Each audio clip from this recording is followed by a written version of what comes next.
Oh my gosh. How many hour drive is it for you? Just 4. Just 4. Okay. Yeah, but I have nothing packed, and I've been gone all day, and I have to get up first thing in the morning and go to work. So it'll be interesting. Oh my gosh. What time are you leaving tomorrow? I don't know. We can leave whenever, just Yeah. whenever we get, and it's easy. We're just going to my parents, so we just need to throw some clothes in. Yeah. But today I left the house. I'm house sitting. My sister committed to doing some dog sitting first, and I was like, but then we can't do anything. And so then I had a friend who was like, well, would you like to? And I was like, sure. Like, we're already locked into the city, so I'll do that. And so when I left, I packed a pair of pajamas and a pair of sweats so I can be comfy. And I'm like, I can go home. Like, it's close enough that I don't need to pack anything. Yeah, that's nice. It is nice. So this is somebody else is Joan. Hi. Hey, how's it going? Good. How are you? Good, I'm doing well. Oh my gosh. So this is where I need to do an introduction because, correct me if I'm wrong, this is the first one of these that Joan has been able to attend. Yes. Because Joan leads a Bible study that meets on Thursday nights. And so as we are meeting, she is praying. So welcome. So I know you have met Stacy because Stacy's in our book clubs. And then Faith Marlin is here in Denver. She is one of my original Sideline sisters that I met at the same time that I met Julie Gooden. Oh, nice. Just to give you some kind of this context. Okay. And then Carol Fadley is on Faith's team and also here in Denver. And then Joan is actually Plexus Person Sideline in Texas. So Julie and I have done lots of things with Joan's upline, Vonda, just by way of kind of connecting us all together. Right now on the phone, we happen to all be Plexus people. Mm-hmm. So it's so fun to have you here. I keep confusing all of my groups, though. I'm like, wait a minute, who has not met? I almost did that, too. I was like, well, I know Joan. I've seen her before, but not on here, I guess. Yeah, not on here. It's like, so, and Joan is actually a current student at IIN as well. And Stacy is a graduate of IIN. So we have some different health coaching kind of people in here, which is lots of fun as well. That is cool. Yes. So I wanted to talk about holidays, and I'm not sure if Angela is going to be able to jump on or not, but I loved her comment. Did you guys happen to see it in our group page about the things that she is struggling with for the holidays? I'm going to pull it up so I can read it. Good, because I didn't see that. No. She was talking about how, and she's had many conversations with me about this separately too, that it is super hard because she is the healthiest eater in her family. Yeah. And as she wants to do healthy things and try different things, she is poo-pooed by her family, thinking that sounds gross. They just want traditional. They want sugar-filled. And she's feeling super discouraged. So who else is in that situation? I am actually making 3 kinds of meals for Thanksgiving. Oh, no. I'll make my own food. And then I have a daughter-in-law who has lupus, so I kind of have to make hers and avoid nightshade vegetables. And then I'm making an additional one for half my family. Oh my gosh. Oh my gosh. How about you, Faith? Well, I am not in control of the dinner because I'm not hosting. Okay. Do you contribute side dishes or anything like that, or you just show up? I'm bringing a dish, but it's what I always bring. I'll be honest with you. It's the family. Like, you have to bring this or else Yep. dish. And it's, probably not health coach approved, but it's not the worst thing in the world either. It's green bean casserole. Oh, we're having it at our house too, just so you know.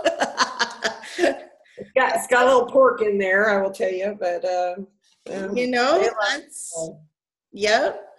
And Carol, how about you?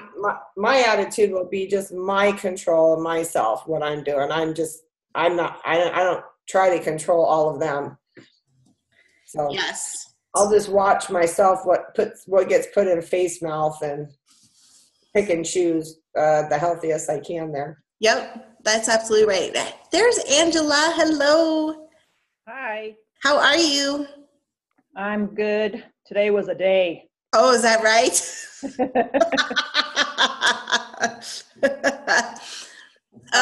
We were just starting out by saying, I was just going around the circle of talking about how you shared your frustration this holiday season, and I'm sure it's not the only time for you that people are poo-pooing your options. You're the freak who wants healthy foods, and it's very frustrating. So we were just sharing how many people are doing that, and Joan is making 3 different meals because of that. And Faith was just talking about how she's not controlling it. She's taking a side dish of green bean casserole. And I was just going to ask Carol, what does yours look like for this holiday? Well, we're going over to my daughter-in-law, her parents' house, and Susanna does a lot of cooking, and I expect a lot of sugar to be around. But with Lily having a gluten allergy, that kind of has to be a little bit healthier. So Yeah. It's super interesting. And how about you, Stacy? You too are the health nut on your side because you've had to be. I am. So I'm the health nut and I'm gluten-free and dairy-free. So that made Thanksgiving a lot different for our family. I usually host here at my house with my family, my mom and dad, and my brother and his girlfriend, and aunt and uncle and cousin. This year it's different. We'll be in Nebraska, but my mom and I make the whole meal. And my mom is the best mom in the whole world. And when I found out I had celiac and I went dairy-free also a year later, she was like, we'll just figure it out. So that first Thanksgiving, she just found ways to come up with to make everything good for me. And so that I didn't have to have my own thing and everybody else had their own thing. Mm-hmm. So she's just a great cook, and so her and I just whip everything up. And so it's pretty much, your traditional Thanksgiving meal, but it's without the gluten and the dairy and a lot healthier options because she's learned a lot from me along the way of things that we shouldn't use and substitutes and whatnot. So it really is kind of a blessing and a best case scenario for somebody like me. It'd be a lot different if I was going over to someone else's house that didn't get it or didn't want to try to change things up a little bit. Yep. So she makes it easy, and we just slave away, get it all done. That's nice, definitely, to be able to do that. Yeah. And Angela, are you hosting? Or are you going? I'm going, and I am bringing the ham, and the turkey is being made there. And pretty much everything that's going to be made there is going to be starch and starch and starch and starch. So thing that's white or beige or yellow. Starch on starch. Love it. Yeah. And then I get to bring all the green stuff that everyone will look at and go, ew, gross, ew, gross. You should take a single serving for yourself and be like, yummy. Well, it's like further complicated because my son is vegan. Right. So Oh, that's right. I do the same thing that Stacy's mom does. I say, well, we'll just figure it out. And I have, done my best to try to figure out how to make things without butter or eggs or milk. Right, Which right. is a challenge when that's the way that you're accustomed to making it, Thank God for coconut milk, right? Right? Thank God for coconut milk. And I figured out that chia eggs are way better than flax eggs. Oh, that's good to know. Because I That's didn't good have to know. flax seeds, so I just said, well, I'm going to use these chia seeds instead, and lo and behold, it was way better with the chia seeds. So I have not ventured there just because I am an eggetarian. Yes, me too, for sure. But, I have to modify for my son because I don't want him to have to just cook his own meal or to have to sit there and eat salad while everyone else is eating all the good stuff, Yep. And so I am traditionally in charge of making the dressing. And so I will make my cornbread with chia egg and coconut milk. And coconut oil. And then I also put riced cauliflower in there because you cannot tell that it's in there because cauliflower has the same consistency as cornmeal. Interesting. Does that make it moister or? It keeps it moist. It keeps it from getting dried out, and you can't really taste it because it just absorbs the flavor of whatever's around it, And then, I'll make it with vegetable broth instead of turkey juice and so on and so forth. And then Angela, how old's your son? He's 29. Does he can I ask real quick, does he like to cook? Is he good in the kitchen being a vegan? Yeah. He's a really good cook.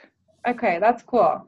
Yeah, and he has taught me a lot of things, and we try a lot of things together. And he is going to make a seitan roast, which is, I don't know if you know what a seitan roast is. It's wheat. It's a wheat protein, right? Vital gluten and a whole bunch of mushrooms and some leeks and a whole bunch of seasonings and whatever. But it tastes like and feels like meatloaf in your mouth. Interesting. Yeah, it's one since I'm gluten-free, I haven't tried that. Yeah, I bet that would probably put a hurt on you. It would kill me. Yeah, it would be worse on Stacy than on me. So I think super interesting. We're going into the holiday season right now, and do you guys find that it's harder during the holidays than it is on any other day? For me, not necessarily, because since I'm switching over myself to become a vegan mostly, except I love my eggs. I'm starting to find every meal is hard because I still have kids in high school and still trying to switch meals. I've switched everybody to gluten-free. They don't even know it. I love that. So when they go out, I can't see what they eat, but with everybody else, I can control what's happening in my house, and that is working. But it doesn't make a difference the holidays or not, That's good to know. So one of the things that I have been just reading and thinking about and reflecting during the month of November is this time of gratitude and how far we've come. And a lot of what we've talked about several weeks ago is that secondary food is the food on our plate. And it's secondary for a reason. And it's really easy for us right now to all of a sudden put all the spotlight on the food because we're in a holiday season. And so to turn ourselves around and really focus on the primary food is something that as I was reflecting on it myself, I was like, that's what I want to focus on. For me, right now, I was like, I don't necessarily want to make Thanksgiving dinner. It becomes this big exercise of cooking a huge meal for stuff that I really used to love. Dressing and gravy and just loads and loads and loads of it. And that all sounds gross to me right now, except for stuffing. I did buy Udi's bagels so that I can try it the way that Stacy suggested. But I was like, my mom's like, let's just cook. And so Faith started out by saying, I'm making green bean casserole and it's probably not health coach approved. And we're having it at our house because it's what my sister eats. And she loves it. I can't stand green beans. But I'm like, she loves green bean casserole. Like, she's even willing to use it with like sour cream and cheese, which she doesn't eat, like, because they give her headaches. So I'm like, why are we making this? And it occurs to me that it's because of what it means. Like, there's all kinds of tradition and memories and family gatherings that are based on our meals. And so as we're going into this is my focus, because I found myself getting very grumpy today, going, why? And I'm telling my mom we're getting this kind of turkey because even though it's one day, I am not putting a commercially raised turkey in my body. I refuse to do it. So she's like, but that costs like $80. And I said, and that's the price we pay because we have turkey one day of the year. So, but I was getting cranky and I didn't want to be cranky on a time that is supposed to be full of fun and memories. And so I'm reminding myself, don't focus on the food, focus on the primary side, which is right now the relationships and creating memories and being okay with whatever is on the table and loving our families and not holding it against them or against ourselves of what we're putting in our food, in our mouths. This is one day. We all, I know each of you guys separately, each have something very big going on in your family with family and health and being blessed by being able to spend a day with them is such a treat. And so forget all the rules and just have fun and focus on those kinds of things and be okay with it. Try to change the world the rest of the days and then just truly enjoy this holiday season to spend the time with each other. Because in the end, as I'm like writing down and scribing, I'm like, that's all that matters, is being able to have these memories and create them and think back on them. Kim, that is so beautiful. That spoke straight to my heart because I have to tell you, I've always had an issue with Thanksgiving, especially since, even though I just told you how great my mom makes it for me. I cook all the time and I have learned to enjoy it somewhat, but I absolutely despise how long I have to be in the kitchen to make one meal. Yeah. There's like, my family, we're from the Midwest. We have to have 15 side dishes. Jello salad and casseroles. Regular turkey, smoked turkey, Jello casserole, like things like, and like you said, it's things I don't really eat anymore. A lot of it's stuff I never even liked back then. And it's been a huge thing for me every single year. Like I fight, like I just get irritated, like, okay, well, I hope you all get to have fun sitting around while I'm slaving away in the kitchen. And I feel like this is the first year that I'm like, my parents love it. I'm so thankful that they're both here and somewhat healthy. And they love tradition. And they wouldn't have Thanksgiving meal any other way besides with 15 side dishes and everything going on. And so it's like the first year that I just feel like I'm just ready to go rock it out in the kitchen with my mom and it's like just do it because it's important for everybody. It is. And it's, if you let go of the angst that goes with the food, you can actually be present in the moment and be like, this is my mom. Time is short. None of us are guaranteed tomorrow. And to just create those memories and relax and be a part of it is such a blessing. That's true. Both my parents are gone now. And when I think back on those dinners, I'm from a very big family. So we each had time in the kitchen with my mom, and she was pretty smart about this.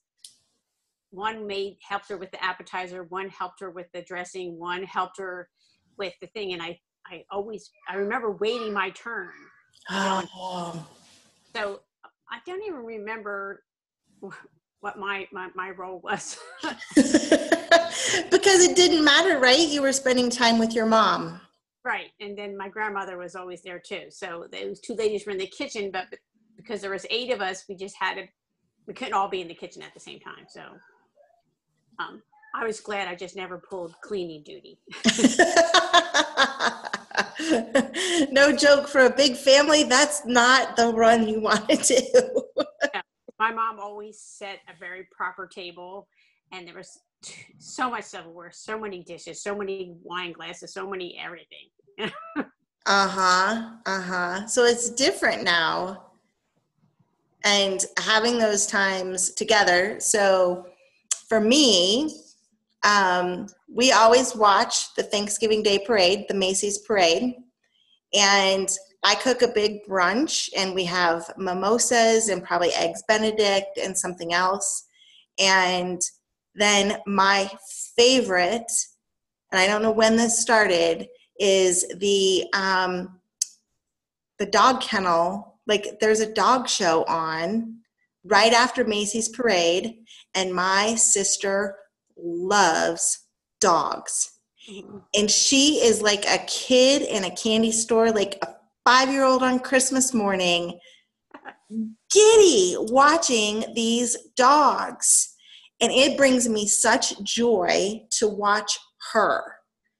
And so when she's like not home, I'm like, you're going to be home. It's the dog show, you know? And she's like, well, yeah. I'm like, no, you have to be home for the dog show. So creating these other kinds of things it's what brings the joy. And it's so neat to hear the different memories that everybody has. So how about Faith? How are you gonna, like, you've got lots going on. You're going somewhere else. How are you gonna focus on memories and primary food? Well, just building those relationships. Kids, it's mostly going to be kids, in-laws, their spouses, grandkids, lots of grandkids. And so I think, it'll just be like it always is. I mean, it's a big kind of thing for me is that they always want me in the kitchen helping, whatever. Because things that my girls just never wanted to learn how to do, and mom can do it, so get in here and do it, whether it's whatever, making the gravy or whatever. So right.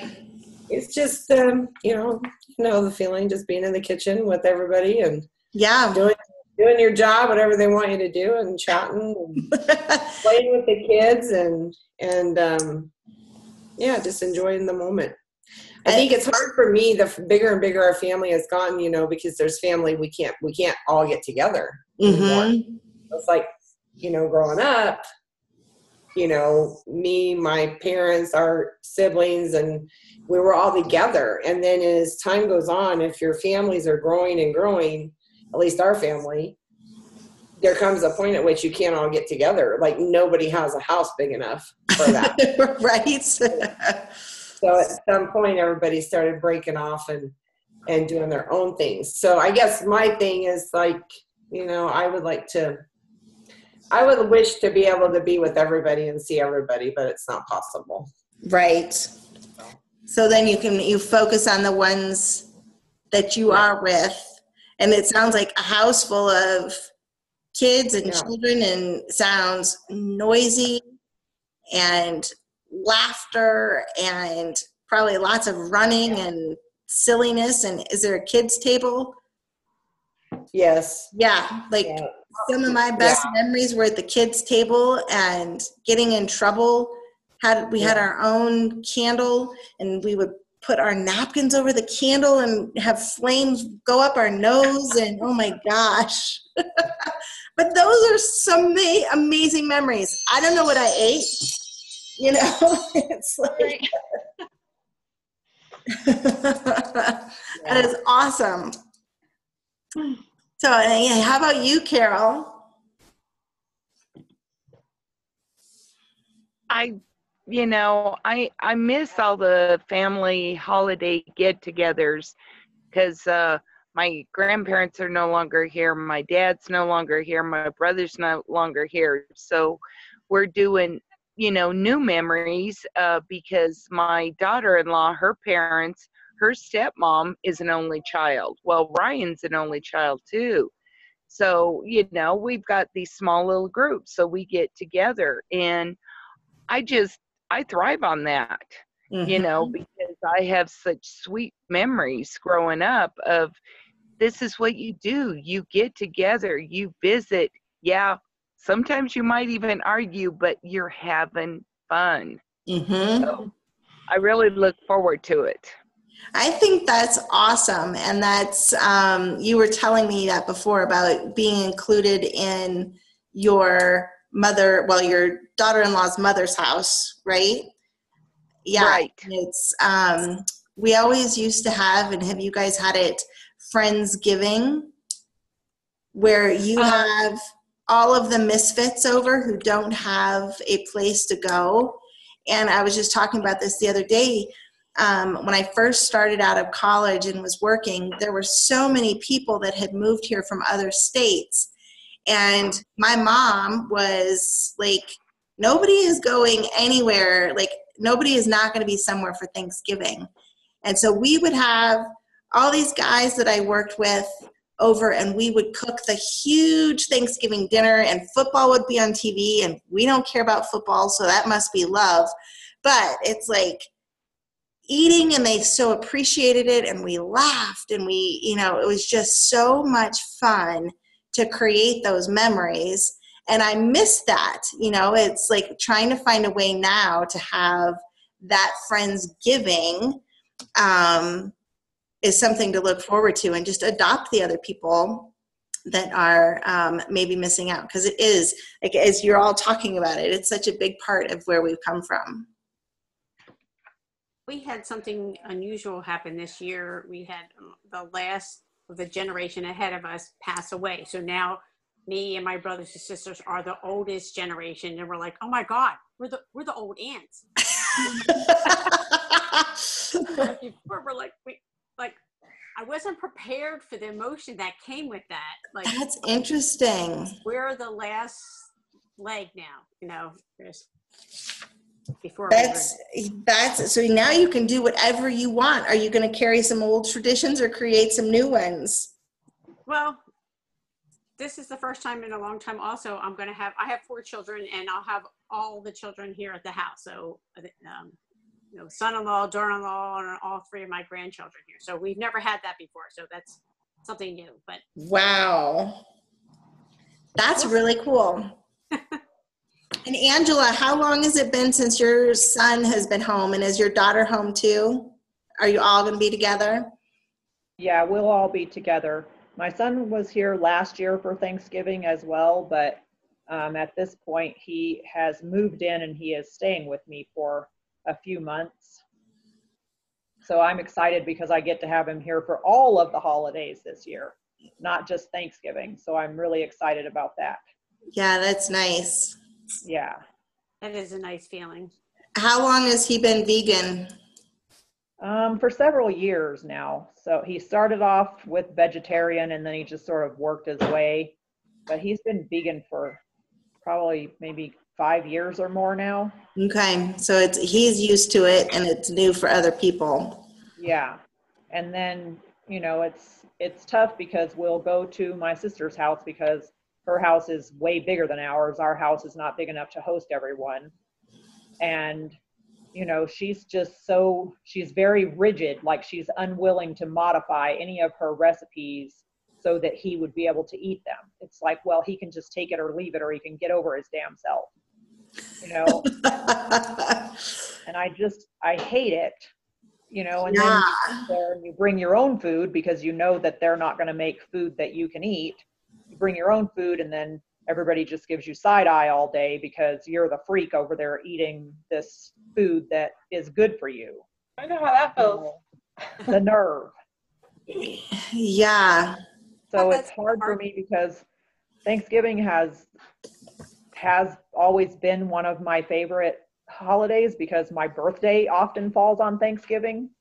And, you know, everyone's not going to come to my house or get together for my birthday, but they'll all show up for turkey. So I get to have all those people there for my birthday by default.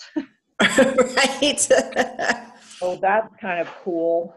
But, you know, since I really started doing things healthier and really trying to, you know, eat better and live better and be cleaner and all that, now it's almost becoming something that I dread because I know that I'm going to be ridiculed, berated, criticized, and just generally made to feel like, you know, a freak of nature because I don't want to eat 4 pounds of sugar in one sitting.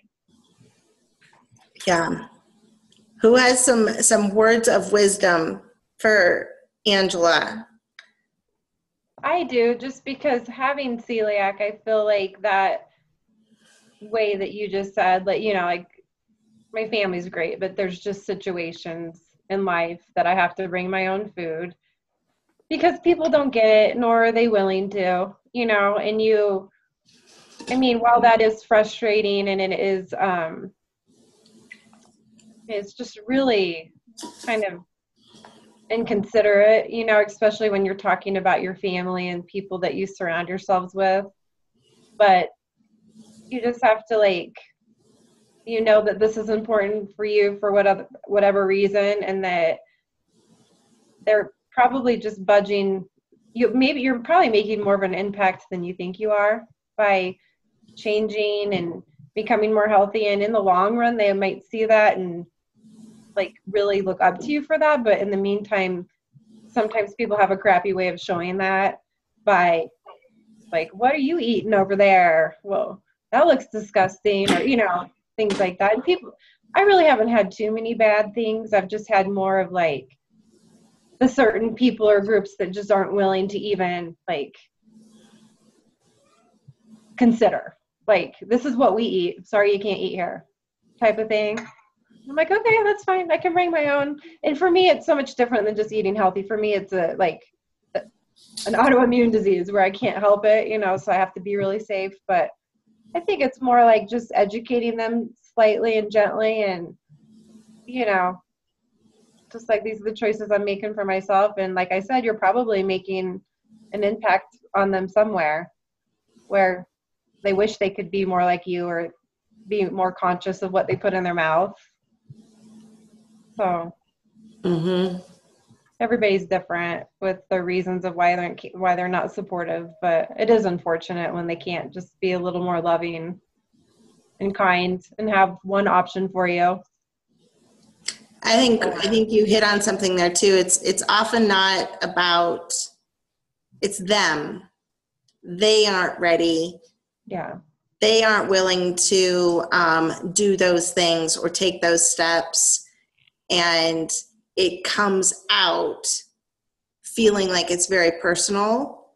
But they don't understand, as in many things in life. And so I know obviously easier said than done, but have them get over their own damn selves as it's like they're just, they'll get it someday or not. Or not, maybe they never will, but guess what? If they come up on a health issue and somewhere along the way they know they need to be better to themselves, Angela, you'll probably be the first person they call. Yeah. Like, I need to start treating my body better. What do you got for me? How can you help me? And that's when you'll have your hands on your hips and be like, I told you so, fool. Yeah, my whole family is sick. They're all sick. They all have, you know, a boatload of health issues, not just one thing, but like numerous things. Well, that's got to be so hard for you. Yeah, and then they look at me and they say, why aren't you sick? Like it's an accusation, like I'm doing something wrong because I'm not joining them on the sick wagon. Like you're the lucky one. Yeah, and I have the same genes that they have. So educate them on epigenetics.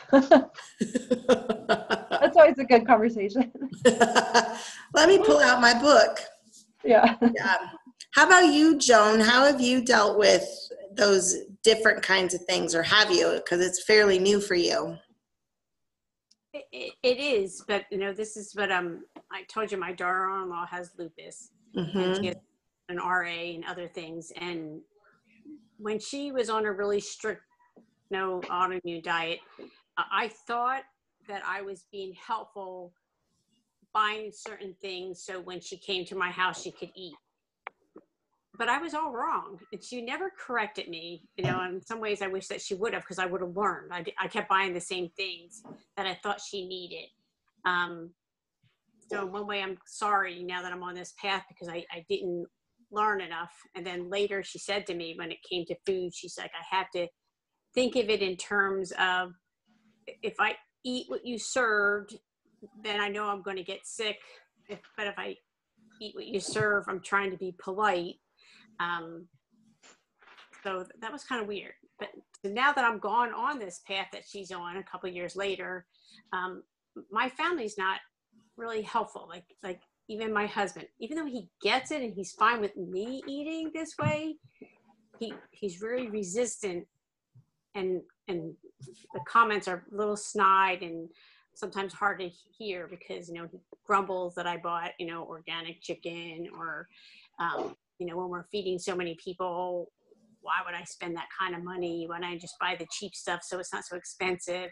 So even though he's kind of supportive, he doesn't want to spend the money. Yeah, that's a real thing. Like, I was having that same conversation today with my mom. It becomes something, and there's moments when you can't unlearn it. Right. And so you can't knowingly feed something to somebody else that you wouldn't feed to yourself, because now you understand the true health impacts that it has, and it's like poison. There's certain things that we go through our cabinets, and I'm like, we are not eating this. And my mom will say, we can take this to the More Life Center, which is a place at church that collects food and has people shop there. I'm like, this is poison. I have a really hard time giving that to somebody else. And it's interesting, like, I saw the emotion in you too, as you're talking about your daughter-in-law. So many times we don't know, and we have to give ourselves grace there too, because just like we all are all learning. When we first started, like, we started somewhere too, and we didn't know. We had no idea. And because of our circumstances, we have learned, and we've chosen a different path for ourselves. And I have to remind myself of this too, is I didn't start here, but I talk like I've always been here. And it can sometimes come out with an edge of judgment. Right. And I practice that on my family. My mom is about in tears all the time, because I'm like, well, it's better, but it's not perfect. And she's like, I put so many things back on the shelves. And so I have to remind myself too of where I've come from, and to use different language, and to be softer and more accepting, and know that it's not going to kill us tomorrow.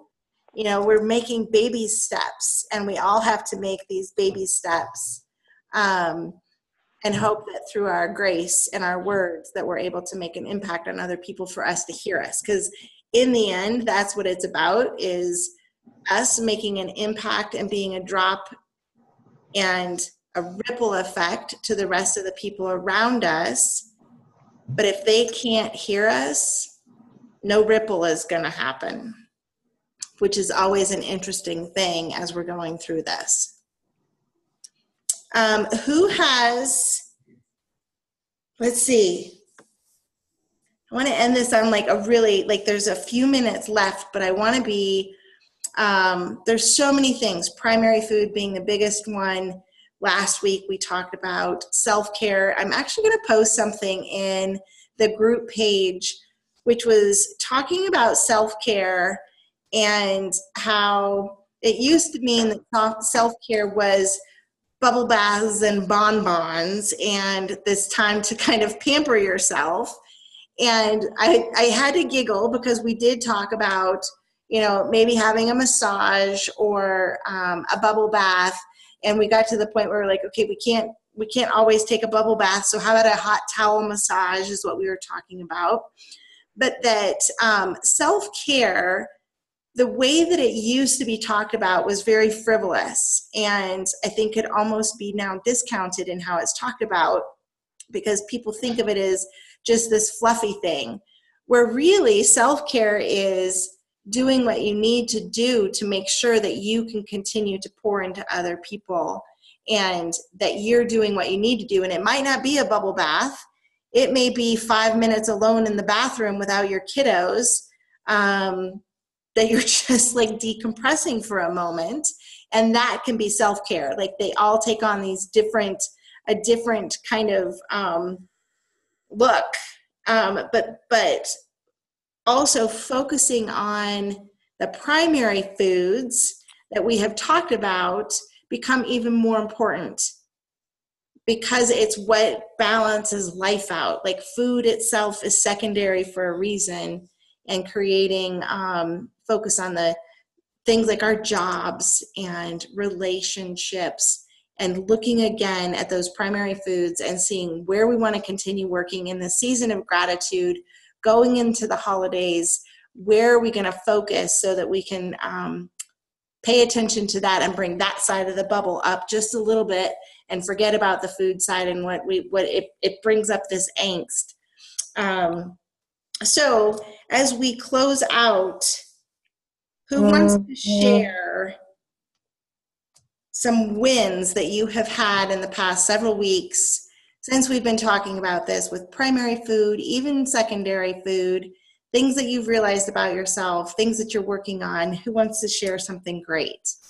I'm going to start with one. We were in Oklahoma this past weekend visiting an OU for my son. But a big win for me was staying on my food journey just by preparing and bringing my little coolers and having all my stuff ready, because it's really hard to eat well on the road when you're going to a place you don't know. It turns out they had good options in a few of the restaurants, but I was kind of proud of myself. I even brought some food home, but I stuck to the plan and it worked. It's planning. It comes down to planning. And being Planning. That is a huge win, especially because it's easy to just throw up your hands and be like, whatever, but celebrating the fact that you're worth it and you want to take the time to make sure that you're making those decisions for yourself. That's awesome. I know. And I knew this part where my husband supported me, because we stayed at a hotel where they had a continental breakfast, and he came back up and he's like, "You're not going to be able to eat here." So he knows what we should eat. He ate there, but right. He knew what I couldn't eat. That's awesome. That is a win. That's huge. Who else? A win. Remember I said that I was going to try beets. I was going to try roasted beets. Yeah. I wouldn't say it was necessarily a win because I didn't love them, but I did actually follow through and make them. And I think trying new things is a win, because you can learn I guess what we kind of decided, which is funny because it was kind of like we all thought the same thing, all four of my family members, is like they were okay, but would we run out to buy more and roast more anytime soon? Probably not. But It was cool. It was cool. I do like roasted beets better than like the raw. Like I still couldn't do beets and juice or whatever, which I told you is the only way that I'd ever tried them. But right. Trying new things. Good for you. How's your juicing going this week? It's good. Actually, I am going to get off the call and chat with you, and then I'm going to make some juice so that it's ready for me in the morning. I like to make it fresh, but my morning's going to be early, so I'm going to make it tonight so I can wake up to it. So you can be prepared. Awesome. Yeah. How about you, Faith? You've got lots going on. Anything to celebrate?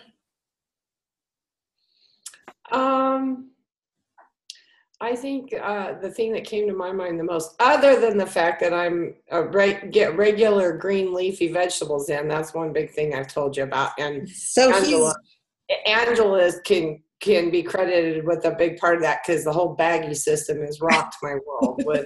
That's so great. They really do last so much longer. That was my problem. I would buy that stuff in those plastic tubs, like organic baby spinach or the power greens or whatever, and they spoil on me. They get yucky too quick, and then I'm throwing them away. And You just put them in. Was Angela's to just put them in regular baggies or like certain kind of baggies?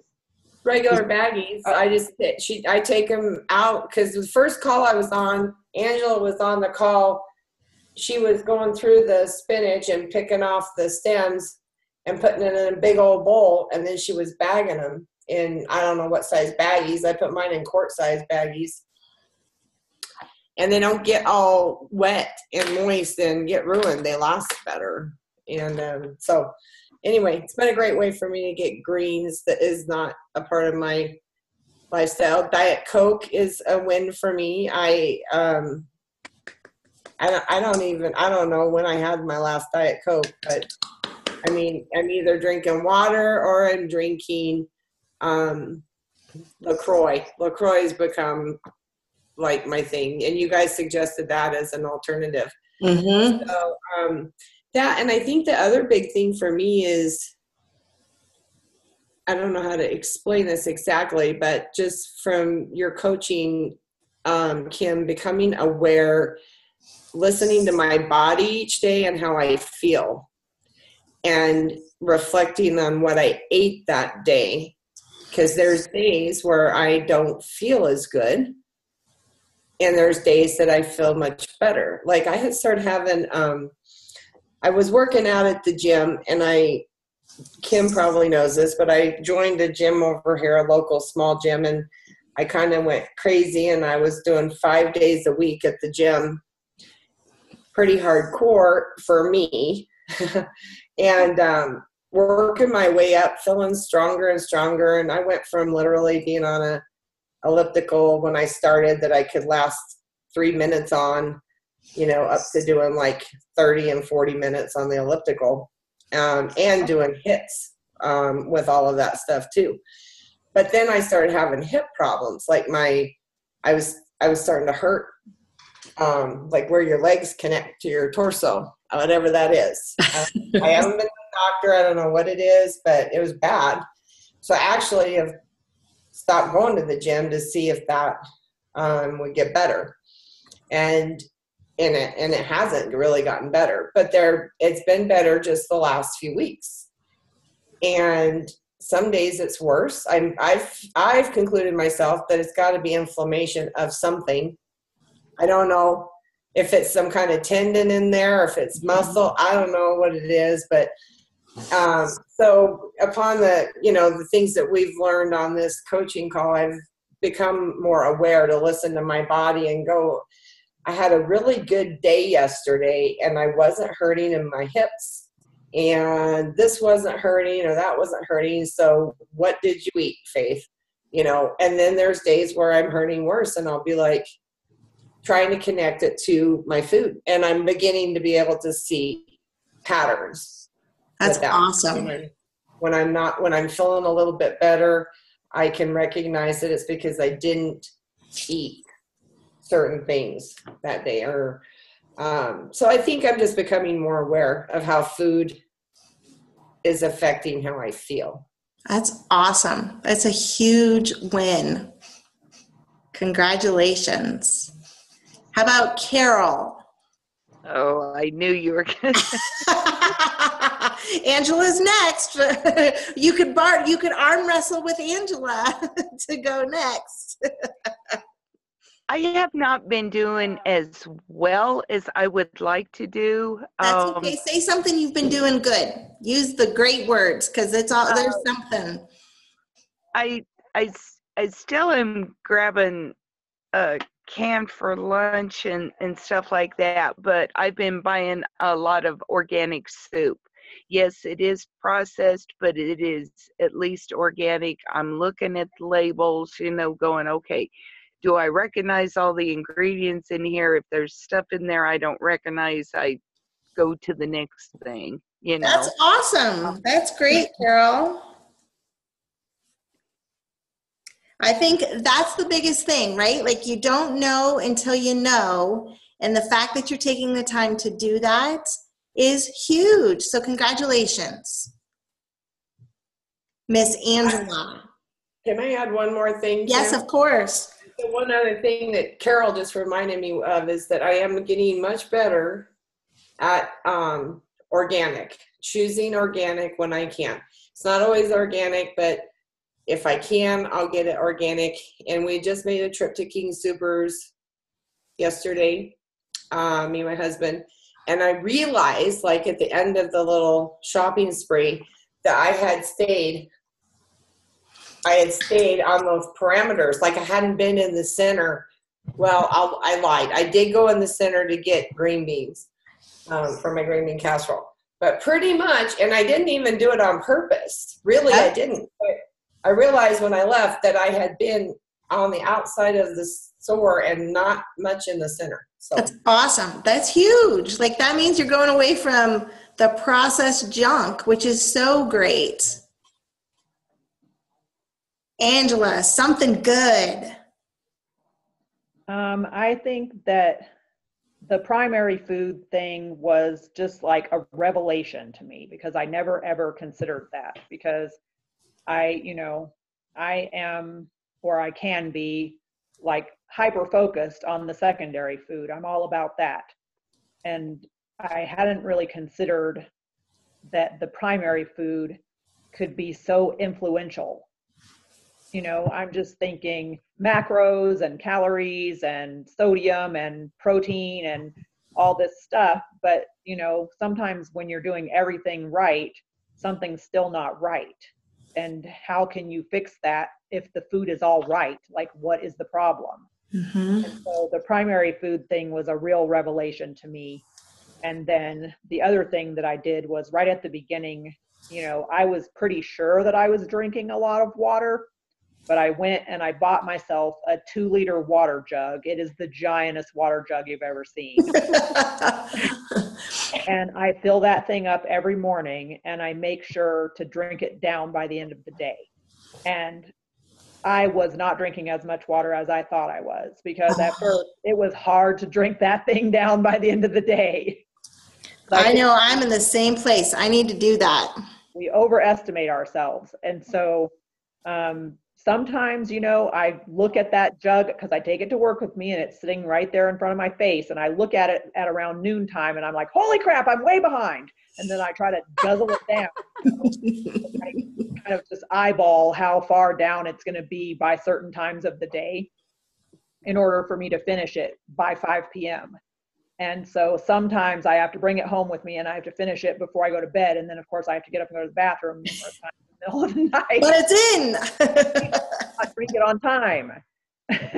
That's awesome.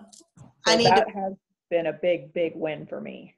That's awesome. I so love hearing that. I think those are tips that everybody can use as well. And you hit it on the head. We overestimate how much we drink. My lips have been feeling like they're going to fall off my body because I am nowhere near the water that I need to intake, and I'm feeling it. I am tired. I am lethargic. And I'm like, why am I so tired? And my mom's like, your face is going to look pretty funny without those lips. Like, yeah, drink some water, ding dong. Yeah, I was super encouraged. I went in and had blood drawn for my kidneys, and she came back because I'm doing a drug trial for the kidney disease that I have. And I went in for my quarterly follow-up with that. And she came back with, she said, your numbers are the best that they've been since the beginning of the trial. And I think it's the water. I haven't changed anything else. It's the water. Uh-huh. That's huge. Yeah, well-hydrated kidneys work a lot better than dried up ones. Imagine that. Well, this is not our last session, but this is before the holidays. So I was super glad that you guys were able to reconnect before.